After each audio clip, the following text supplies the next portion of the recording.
America से जो भारत आया था चुपके चुपके, उनका नाम है अभिजीत दिप्के। हम जो आंदोलन करते थे तब हम भी बोलते थे कि लाठी गोली खाएंगे फिर भी आगे जाएंगे, और हमारे ऊपर भी बहुत बार लाठियां चलाई गई है। हम भी लाठी नहीं खाते थे तो डेप्यूटी चेयरमैन सर हम इधर नहीं आते थे। ये कांग्रेस वालों की सरकार थी। मराठवाड़ा विश्वविद्यालय को बाबा साहब का नाम देने के लिए 17 साल तक हमने मोर्चे निकाले। डिप्टी चेयरमैन सर, एक बहुत बड़े महत्वपूर्ण विषय पर, बिल पर यहाँ चर्चा हो रही है। जो नौजवान छात्र है उस छात्र के जिंदगी का विचार करने वाली सरकार हमारी है। अपोजिशन वाले जो भी आरोप लगाना है लगाते रहो। जितना आप हमारे ऊपर आरोप लगाते रहोगे उतना हम आपको भगाते रहेंगे। नीट को फिट करने के लिए मोदी सरकार ने बिल लाया है, और उनकी मांगे पूरी होने के बाद छात्रों ने नरेंद्र मोदी जी के अभिनंदन का गीत गाया है। आप लोगों को मालूम नहीं है? छात्र खुश है, उनको भड़काने का प्रयत्न मत करो। हमने भी लाठी गोली खाई है। हम जब आंदोलन करते थे तब हम भी बोलते थे कि लाठी गोली खाएंगे फिर भी आगे जाएंगे, और हमारे ऊपर भी बहुत बार लाठियां चलाई गई है। हम भी लाठी नहीं खाते थे तो डेप्यूटी चेयरमैन सर हम इधर नहीं आते थे। लाठी खाने के लिए हम आगे बढ़ते थे। पुलिस का सामना हम करते थे, तब बीजेपी की सरकार नहीं थी, ये कांग्रेस वालों की सरकार थी। मराठवाड़ा विश्वविद्यालय को बाबा साहब का नाम देने के लिए 17 साल तक हमने मोर्चे निकाले, हजारों मोर्चे निकाले थे। आखिर में बाबा साहब अम्बेडकर जी का नाम मिला, हमने सरकार का अभिनंदन किया था। तो मोदी जी जो है, मोदी जी ये जादूगर है। हम छात्रों के आंदोलन की तरफ मेरा पूरा ध्यान था। आप लोगों को मालूम है, ये अमेरिका से भारत आया था चुपके चुपके। अमेरिका से जो भारत आया था चुपके चुपके, उनका नाम है अभिजीत दिप्के। अभिजीत दिप्के मेरे समाज का है। अभिजीत दिप्के अम्बेडकरवादी भी है। अभिजीत दिप्के ये मतलब आंदोलन उन्होंने खड़ा किया, विषय इम्पोर्टेंट था, और सरकार ने उनकी मांगे पूरी की है। लाठी चार्ज तब होता है जब हम कोई पुलिस पर पत्थर मारते हैं। पार्लियामेंट का घेराव की घोषणा तो होती है, ठीक है, ये रेल भवन तक उनको आने का मौका दिया था। 25 दिन तक आंदोलन वहां करते थे, शांति से आंदोलन करते थे, किसी पुलिस ने लाठी नहीं चलाई थी। लेकिन जब मतलब यहां पार्लियामेंट की तरफ घुस कर आने का प्रयत्न हुआ तब पुलिस को लाठी चलानी पड़ी। लेकिन मैं उसका समर्थन नहीं करता हूं। जरूर इसकी इंक्वायरी भी होनी चाहिए। जितेंद्र सिंह साहब इधर है, उत्तर देने वाले हैं। जरूर अगर कोई पुलिस वालों ने गलती की होगी तो उनको सजा मिलनी चाहिए, उनके ऊपर एक्शन होना चाहिए। लेकिन नरेंद्र मोदी सरकार पूरा देख रही थी। हमें मालूम था पूरे देश भर आंदोलन हो रहा है, और सारा देश के लोग मतलब उनको सपोर्ट कर रहे हैं। इसीलिए सरकार ने धर्मेंद्र प्रधान जी का रिजाइन ले लिया है। धर्मेंद्र प्रधान जी के रिजाइन की उनकी मांग थी। हमारे जेपी नड्डा साहब और जितेंद्र सिंह जी बार बार उनके साथ बात कर रहे थे। पूरा ध्यान हमारा था, लेकिन आप लोगों को भड़काने के लिए जा रहे थे। आप वहां जाकर मतलब उनको चेतावनी देने का प्रयत्न कर रहे थे। लेकिन वो छात्र जो थे उसमें कुछ छात्र घुस गए, जो हमारे अभिजीत दिप्के के साथ जो छात्र थे उतना नहीं थे, और भी कोई मतलब उसमें छात्र थे। उन्होंने मतलब बैरिकेड तोड़कर इधर आने का प्रयत्न किया था, पार्लियामेंट की तरफ घुसने का प्रयत्न किया था। इसीलिए वहां जो भी हुआ नहीं होना चाहिए था। 25 दिन तक शांति से आंदोलन चल रहा था, और सरकार पूरा ध्यान दे रही थी।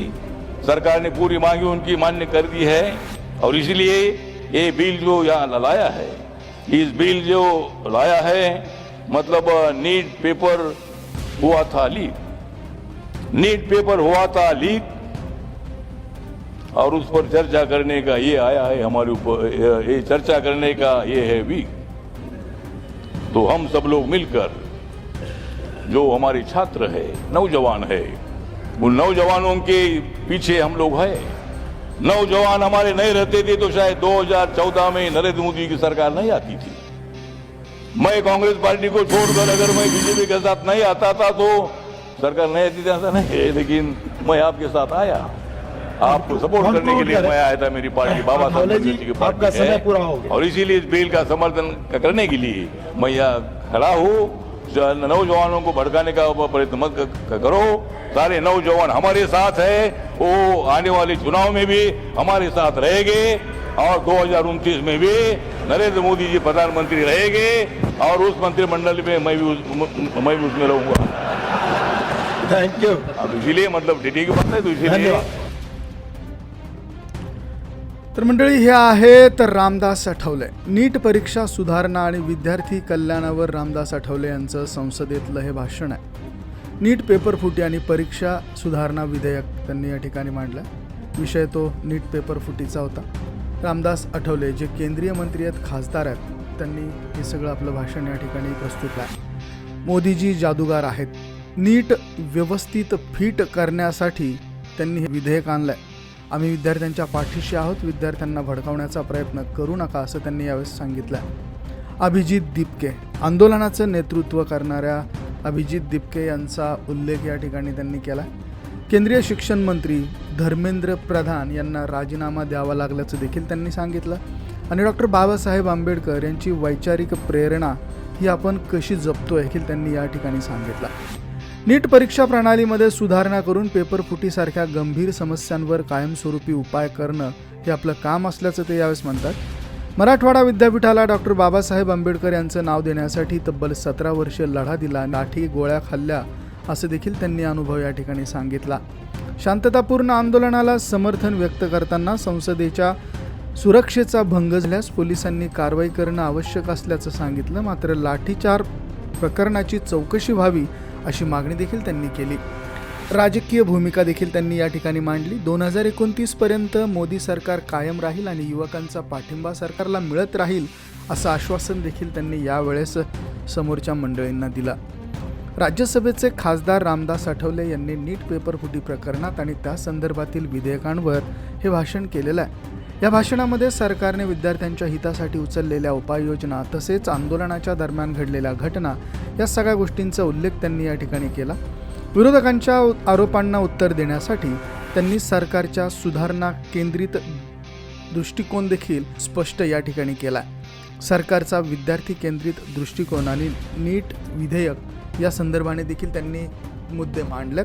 रामदास आठवले यांनी सांगितलं की विद्यमान सरकार युवकांच्या आणि विद्यार्थ्यांच्या भविष्याबाबत अत्यंत गंभीर आहे.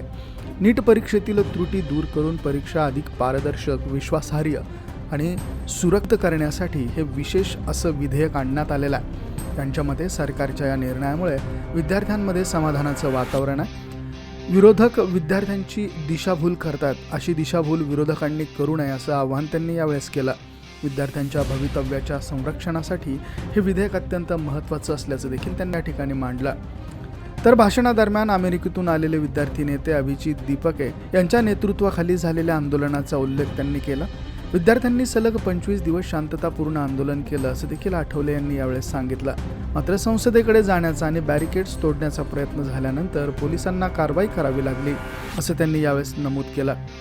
लाठीचार्जचे समर्थन त्यांनी केलेलं नाहीये, परंतु या संपूर्ण घटनेची निष्पक्ष पद्धतीनं चौकशी व्हावी आणि दोषी आढळणाऱ्या अधिकाऱ्यांवर योग्य ती कारवाई व्हावी अशी त्यांनी मागणी केली.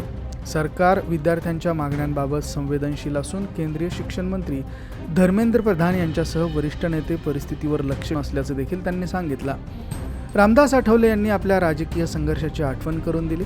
मराठवाडा विद्यापीठाला डॉक्टर बाबासाहेब आंबेडकर यांचं नाव देण्यासाठी त्यांनी 17 वर्ष आंदोलन केलं, अनेक मोर्चे काढले आणि लाठीमारही सहन केला असं त्यांनी यावेळेस सांगितलं. त्यांनी काँग्रेस सरकारच्या काळातील दडपशाहीची तुलना विद्यमान सरकारच्या संवेदनशील भूमिकेशी केली. तसेच युवकांच्या पाठिंब्यामुळे 2029 मध्येही विद्यमान नेतृत्व कायम राहील असा विश्वास त्यांनी या ठिकाणी व्यक्त केला. डॉक्टर बाबासाहेब आंबेडकर यांच्या नावाने मराठवाडा विद्यापीठाचं नामकरण व्हावं यासाठी तब्बल 17 वर्ष संघर्ष केला. हजारो मोर्चे काढलेले आहेत. विद्यार्थ्यांनी 25 दिवस शांततापूर्ण आंदोलन केलं. त्यानंतर सरकारने त्यांच्या मागण्यांचा विचार करून सुधारणा विधेयक संसदेत मांडलेलं आहे. मराठवाडा विद्यापीठ नामांतरासाठी झालेला संघर्ष, विद्यार्थ्यांचं शांततापूर्ण आंदोलन, युवकांच्या भूमिकेच्या संदर्भात घेतलेले राजकीय उल्लेख त्यांनी या ठिकाणी महत्त्वपूर्ण बाबींमध्ये समाविष्ट केले. पोलीस लाठीचार्ज प्रकरणाची निष्पक्ष चौकशी करण्यात यावी. नियमांचं उल्लंघन करणाऱ्या पोलीस अधिकाऱ्यांवर आवश्यक ती शिस्तबद्ध कारवाई करण्यात यावी. नीट परीक्षा प्रणाली अधिक सक्षम आणि विश्वासार्ह करण्यासाठी विधेयकातील तरतुदी प्रभावीपणे अंमलात आणाव्यात, असं देखील रामदास आठवले यांनी यावेळेस सांगितलं. रामदास आठवले यांच्या भाषणामध्ये सरकारची भूमिका स्पष्टपणे सुधारणा केंद्रित आणि विद्यार्थी हिताची असल्याचं दिसून आलं. त्यांनी विद्यार्थ्यांच्या लोकशाही मार्गाने आंदोलन करण्याच्या अधिकारांचा सन्मान केला, तर दुसरीकडे सुधारणा विधेयक हे विद्यार्थ्यांच्या भविष्यासाठी आवश्यक आणि परिणामकारक पाऊल असल्याचं सांगितलं. त्यांच्या भाषणात डॉक्टर बाबासाहेब आंबेडकर यांच्या विचारांचा संदर्भ, युवकांप्रती सरकारची बांधिलकी आणि शिक्षण व्यवस्थेला अधिक पारदर्शक बनवण्याचा निर्धार हा अधोरेखित करण्यात आला.